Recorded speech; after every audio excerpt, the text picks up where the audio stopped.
ಕಡಿಯಾಳಿ ಮಹಿಷಮರ್ಧಿನಿ ದೇವಸ್ಥಾನದ ಹೆಬ್ಬಾಗಿಲಿನ ಬೀಗ ಮುರಿದು ಕಳ್ಳತನಗೈಯಲು ಯತ್ನಿಸಿದ ಯತ್ನವು ಶುಕ್ರವಾರ ತಡರಾತ್ರಿ ನಡೆದಿದೆ. ಕಳ್ಳರ ಕೃತ್ಯ ಗಮನಿಸಿದ ದೇವಸ್ಥಾನದ ಕಾವಲುಗಾರ ಬೊಬ್ಬಿಟ್ಟಾಗ ಕಳ್ಳರು ಕಾವಲುಗಾರನಿಗೆ ಚಾಕು ತೋರಿಸಿ ಜೀವ ಬೆದರಿಕೆಯೊಡ್ಡಿ ಪಲಾಯನಗೈದಿದ್ದಾರೆ.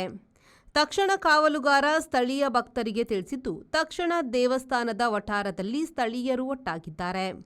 ಸಿಸಿಟಿವಿ ಪರಿಶೀಲಿಸಿದಾಗ ಇಬ್ಬರು ಕಳ್ಳರು ಬಂದಿರುವುದು ಪಲಾಯನದ ಹಾದಿ ತಿಳಿದುಬಂದಿದೆ. ತಕ್ಷಣ ಸ್ಥಳೀಯರು ಹುಡುಕಾಟ ನಡೆಸಿ ಕಡಿಯಾಳಿ ಪೆಟ್ರೋಲ್ ಬಂಕ್ ಬಳಿ ಇಬ್ಬರನ್ನು ವಶಕ್ಕೆ ಪಡೆದಿದ್ದಾರೆ. ಕಳ್ಳರು ಓಡುತ್ತಾ ಸಾಗುವಾಗ ಓರ್ವ ಕಳ್ಳನಿಗೆ ಮೂರ್ಛೆ ಬಂದು ಧರೆಗುರುಳಿದ್ದಾನೆ. ಮೂರ್ಛೆ ಹೋಗಿರುವ ಕಳ್ಳನ ಉಪಚರಿಸುತ್ತಿದ್ದ ಮತ್ತೊಬ್ಬ ಕಳ್ಳನು ಓಡಲು ಯತ್ನಿಸಿದರೂ ಸಿಕ್ಕಿಬಿದ್ದಿದ್ದಾನೆ. ಮೂರ್ಛೆ ವ್ಯಾಧಿ ಉಲ್ಬಣಿಸಿ ಗಂಭೀರ ಸ್ಥಿತಿಯಲ್ಲಿದ್ದ ಕಳ್ಳನಿಗೆ ಸ್ಥಳೀಯರು ಕಳ್ಳತನಕ್ಕೆ ತಂದಿರುವ ಕಬ್ಬಿಣದ ಸಲಕರಣೆಗಳನ್ನು ಕೈಗೆ ನೀಡಿ ಕಳ್ಳನಿಗೆ ಪ್ರಾಥಮಿಕ ಚಿಕಿತ್ಸೆ ನೀಡಿದ್ದಾರೆ. ಸ್ಥಳಕ್ಕೆ ಬಂದ ಸಮಾಜ ಸೇವಕ ನಿತ್ಯಾನಂದ ಒಳಕಾಡು ಸ್ಥಳೀಯರ ಸಹಕಾರದಿಂದ ಮೂರ್ಛೆ ಹೋಗಿರುವ ಕಳ್ಳನನ್ನು ಅಜ್ಜರಕಾಡು ಜಿಲ್ಲಾಸ್ಪತ್ರೆಗೆ ದಾಖಲುಪಡಿಸಿದ್ದಾರೆ. ಮತ್ತೊಬ್ಬ ಕಳ್ಳನನ್ನು ಸ್ಥಳೀಯರು ಪೊಲೀಸರಿಗೆ ಒಪ್ಪಿಸಿದ್ದಾರೆ. ಕಳ್ಳರು ಕೇರಳ ಮೂಲದವರೆಂದು ತಿಳಿದುಬಂದಿದೆ. ಹೆಚ್ಚಿನ ವಿವರಗಳು ತಿಳಿದುಬರಬೇಕಾಗಿದೆ.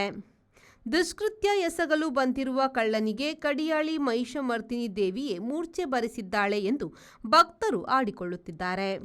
ದೇವಸ್ಥಾನದ ಕಾವಲುಗಾರನ ಕರ್ತವ್ಯ ಪ್ರಜ್ಞೆಗೂ ಶ್ಲಾಘನೆ ವ್ಯಕ್ತವಾಗಿದೆ.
ಬ್ಯೂರೋ ರಿಪೋರ್ಟ್ ವಿ4 ನ್ಯೂಸ್ ಉಡುಪಿ.